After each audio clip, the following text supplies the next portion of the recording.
अरे सुबह से ही भागदौड़ कर रही हो, पहले चाय पी लो, फिर कुछ करना। ये कहते हुए मैंने अपनी बेटी पम्मी को अपने पास बिठा लिया। चाय का कप अपने हाथ में लेते हुए पम्मी ने कहा, अम्मा, गांव की लगभग सभी औरतें आ गई है। क्या मैं मुंह दिखाई रस्म के लिए भाभी को ले आऊं? अभी एक दो लोग बाकी है, उनके आते ही मुंह दिखाई के लिए बहू को ले आना। बहू तैयार तो है ना?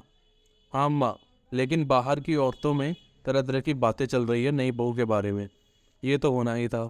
अमेरिका में पड़ी बड़ी भारतीय लड़की जब इस गांव की बहू बनकर आई है तो 100 तरह की बातें बनेंगी ही। लेकिन मुझे लोगों की बातें सुनकर आपका मन खराब नहीं करना।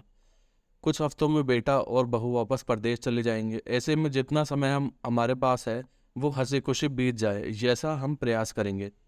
अम्मा, नई बहू से तुम खुश तो हो ना? मैं बहुत खुश हूँ पम्मी। नई बहू पराये देश में रहते हुए भी भारतीय सभ्यता संस्कृति से जुड़ी हुई है। यह बहुत बड़ी बात है।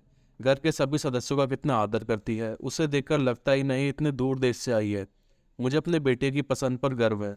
अब जाओ, नई दुल्हन को लाओ। सभी लोग आ चुके हैं। नई दुल्हन की मुंह दिखाई शुरू होती है और गांव की सभी औरतें कुछ न कुछ शगुन के रूप में बहू को देती है और नई बहू धन्यवाद स्वरूप सभी बड़ों के पैर छूती है। मैं भी सभी के समक्ष बहू को मुंह दिखाई में अपने खानदान का पुश्तैनी कंगन देती हूँ। ये मेरी सास ने मुझे दिया था, आज मैं तुम्हें दे रही हूँ। इसे सिर्फ कंगन नहीं समझना बहू, यह हमारे पुरखों का आशीर्वाद है जो पीढ़ी दर पीढ़ी परंपरा के रूप में हमारे परिवार में चली आ रही है।